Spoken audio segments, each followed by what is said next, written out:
Thanks. Thanks for the introduction. And before we get into it, Evelyn and Alex, we come from University of Tartu, Estonia, landscape geoinformatics lab, where we do mostly environmental research using geoinformatics applied. And we are also proud that we were able to organize FOSS4G Europe last year, which was a great honor. So, but to the topic. First of all, before we get into details, the question is that why would we do it? And that also falls maybe to other questions that why do we need another data cube? Because there's like loads of data cubes, right? So the answer that or problem that we are trying to solve is actually the thing that we can't literally measure everything and everywhere, at least in environmental space. Although we could say that yes, we have remote sensing, but remote sensing is merely a proxy. Nobody's going around with a satellite and measuring literally like soil organic carbon. So somebody has to get out there and get the soil samples to actually also calibrate what we are measuring from the satellites. And that is like super heavy and intensive work. And for example, here we have Estonia, where we have roughly 1,000 samples that somebody in our team has gone and sampled. But on a map, it seems a lot. But the reality is that even if you would say that one sample covers 1 hectare, which it doesn't, because soil organic carbon is extremely variable, then let's assume, optimistically, it's 1 hectare, then we only cover 0.02% of Estonian area that we know something about. But actually, we want to know basically everywhere. And nowadays, with carbon and biodiversity losses, we actually do want to know everywhere something about it. So ideally, we would have a map like this. But to get there where it comes into play remote sensing and data cubes. So how to do it? So how our team is doing it, we use spatial modeling, mostly using machine learning.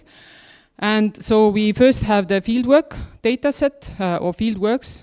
We actually are working with multiple teams. And then all those parameters that we are modeling, like carbon and biodiversity, they usually are related to some, or their variability is related to some environmental condition. For example, soil organic carbon is well known that it relates to soil moisture, which in turn relates to elevation model, like how the water is accumulating, and that you can already get from the remote sensing. So you can get a lot of proxies on environmental proxies to those variables that we actually want to know from remote sensing. But to model it on a large scale, that's where the data cube comes into play, because one thing is that you have it in points and you build a model. So usually the science does what scientists do, is that they have those points, then they build an awesome model, and there where it stops. They usually never predict full-scale nationwide or beyond that. Usually there is a limit. So that's why we need the data cube, because in order to predict from those points everywhere in space, we need full scale of all the layers that are the covariate predictor environmental covariates. We need the full scale, and then we can actually go from those points to full scale Estonia. And then the other question, why user-oriented? Because most of you have also seen here quite a lot, some tooling around, and the data cubes are nothing new. But the problem is that those people with whom we work are actually not technical people. They are ecologists and biologists, and they don't know anything. If you show them already Python, don't mention ZAR, they are like, whatever, you lose them. But you need them to see your data in order that they could actually make sense that, okay, does it link to somehow with my data? So why we do it is that we have actually like a big Center of Excellence project where we work together with 6 other teams from soil science, greenhouse gases, biodiversity. And we work across 4 main ecosystems in Estonia, and those are roughly our study areas. That we have like 1,000 areas where we have from previous projects and 24 new areas where we measure like a lot of stuff, which is extremely like diverse, starting from soil and biodiversity, greenhouse gases, etc. But many also in time, in space, we do a lot of samples. So that makes it already complicated to get also this field data somehow together. There we have this, that we tried to implement merging maps. Sorry, Marco, if you are here. Not Q-field, and there is a reason why not Q-field. We actually tested both, and they both have the same capabilities, but merging maps we chose mainly because at the time when we made the choice, it was much more user-friendly for those people who don't know anything about geo. Q-field now is putting a lot of effort, and I've seen now the new dev version, which is pretty good already, but at that time, merging maps was just easier. So we put quite a lot of effort into train our field teams that they would, because before they were like literally doing everything manual, like taking pictures and putting them some folders and then connecting all the dots. So we tried to implement that they would go now out in the field, read merging maps, collect the data, it automatically collects all the images and goes into the database, so we have it sort of all together. It's still many things to do, even though it automatically goes into database, but it's development. Anyway, so to the database, data cube part, as I said, these teams don't know anything about geospatial and they are not really technical, but we need them to see also the remote sensing data and understand it better. And to work with them together, we have to be enabled to sort of show and really simple way what the data actually is. So, and there it comes, so how we do it, the data cube.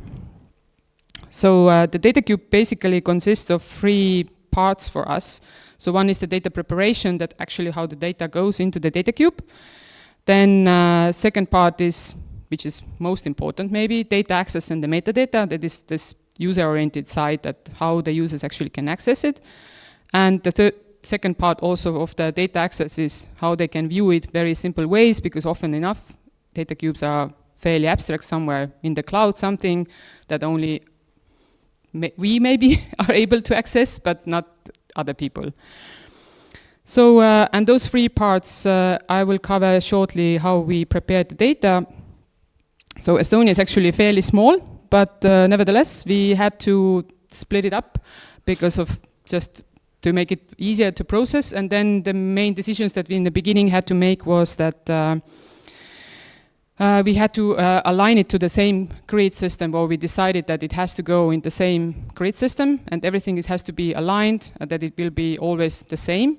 And there were several decisions behind it, but basically we opted for, Estonia has already previous studies on ecosystem services, and there is a reference grid which we took then as a base and put it all into that system.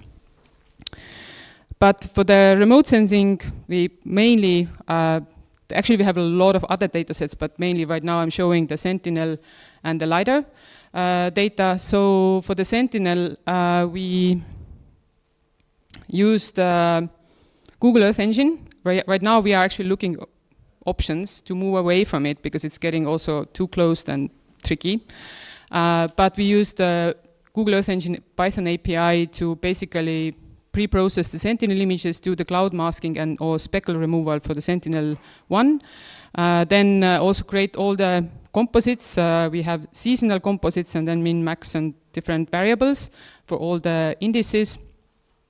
And then align with the reference grid and then fill the gaps. So gap filling was also important because although we generally get cloud-free images like once per season in Estonia, then there's still some very few pixels where you don't have, and the problem with the machine, like spatial modeling, is the moment you have a gap somewhere in the covariate, then the gap propagates throughout the model and then your eventual result is also gap.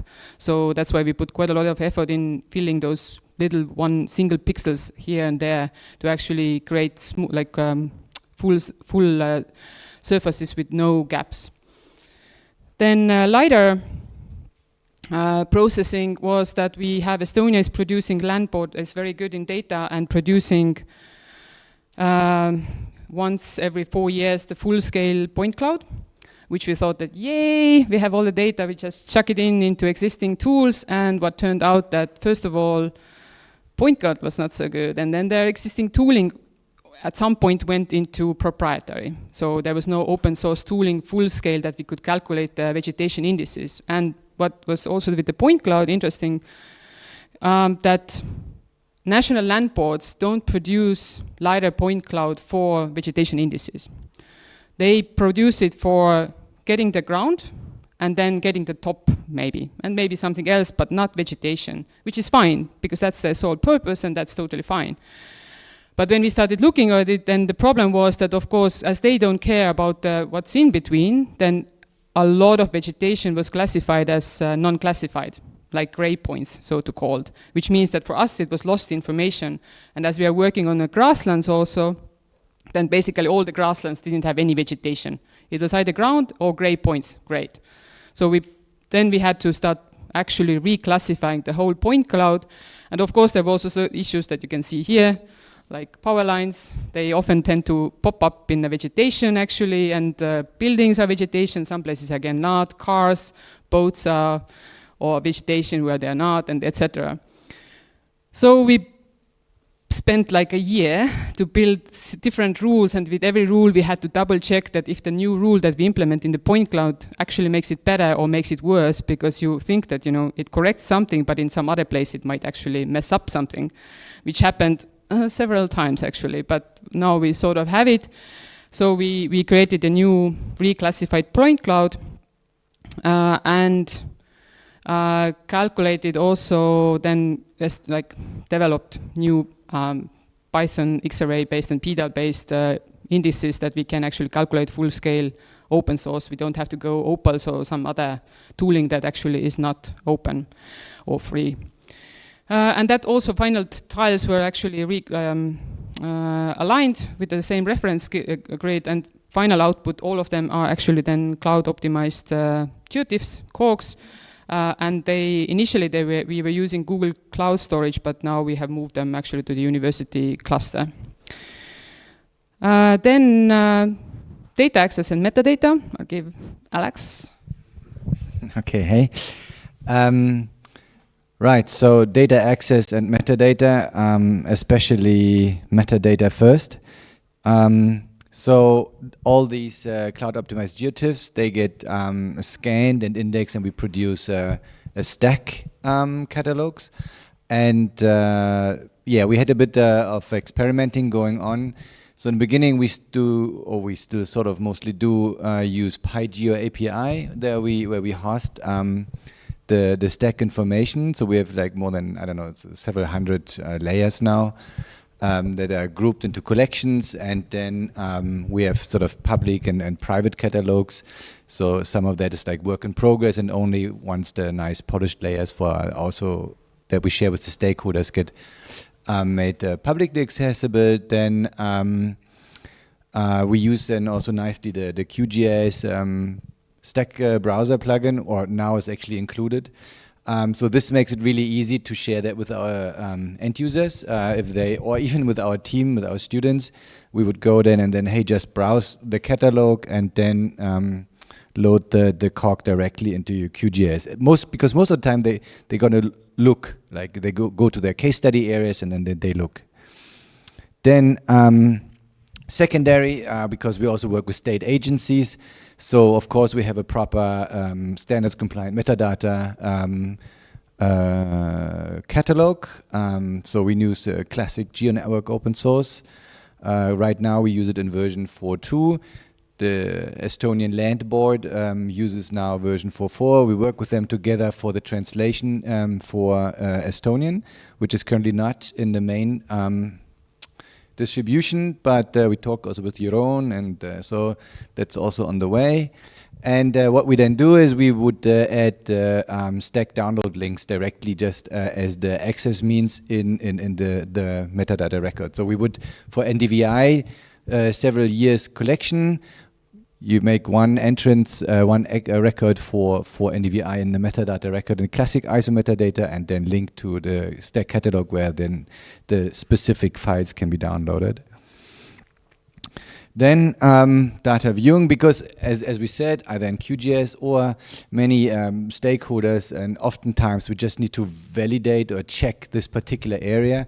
So, and you want to browse, you don't want to open big tools. And so we implemented a simple viewer application.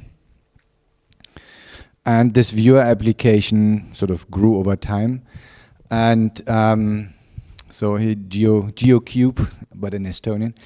The way it internally is structured. Basically, we provide a bunch of sort of organized collections, like a couple of satellite indices, NDVI, SAVI, NDMI, and so on. We have, as we produce, soil organic carbon, geomorphology, terrain indices, wetness index, topography. We work a lot in water quality and sort of riparian buffer zone type of modeling. Those layers, then they also go in there. So it's like it becomes a bit of a centralized sort of outreach tool also for many of the layers that we produce. And maybe you find it an interesting choice to go now with Elixir as a backend platform. So, and that has also several reasons. So firstly, the last years we have mostly used Leaflet as the web mapping library. And then it worked okay. There, no problem so far. But we needed now we experiment with discrete global grid systems, if somebody has heard, and with larger and larger data sets, like the riparian buffer zones. It's like many small polygons around the rivers. So we needed something we wanted to go with Mapbox vector tile type of thing. And the rendering performance of vector tiles in Leaflet is just not so good. So we started to experiment with MapReader. Also, MapReader just recently had this globe view, which is really cool. And I experimented with DeckGL, and no offense, the integration with our classic OGC or web service data sort of was not working out. Was not working as or wasn't as easy to get working for us, because we are not a developer shop, we are a research lab. We have mostly geography students, then we have technical PhD students that write Python code for data processing, and I have a little bit, maybe I have a bit back-end experience over the years.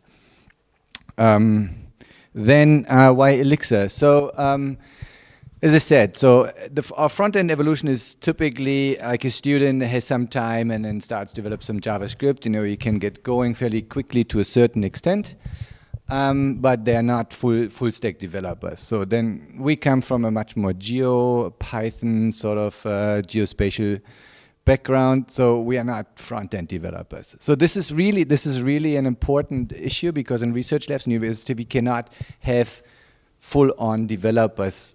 Well, we now are lucky we have one, but mostly we have sort of more like sciencey programmers. So classically we have built SPA, single page applications, where the standalone web application was okay. Then when we do like maybe smaller API stuff, like what is a collection and maybe some mini processing or querying, then we would do that maybe in a Flask or Python fast API. So, but now we need to empower the front-end dev, because we have just also too much other stuff to do than also dealing with backend. So we want to empower that the front-end developer can do backend without being dragged down by too much completely different paradigms. So almost over, yep. So that's really this paradigm versus responsibility, front-end, back-end, especially DevOps. And so also no Node.js, just. And so we came up with Elixir. So this is really nice. Our front-end JavaScript developer picked it up really quickly and is really happy. So it's a really positive developer experience. It's like server-side rendered. So we could have used Django. Like we could have gone, okay, why not, do some unified programming language stuff? But the tooling and package management, all this stuff. This is just really, really nice ergonomy in that. Elixir libraries have a really nice quality. They're not like always super feature rich, but the features that are sort of documented work nicely. There's something like a Jupyter notebook, it's called Livebook, interop with the different languages. It's cool. The Beam VM on which the Elixir code runs is a really cool technology. Not even that we use much of it, but it just works really nice. Yeah, and then. And to conclude. We would have time. Yeah, if you would have time, but that's how it looks like. You can make queries, click in all the layers. See the time series also, and then from the information you can also go immediately to the metadata and to the data actually. So that's all. Thanks.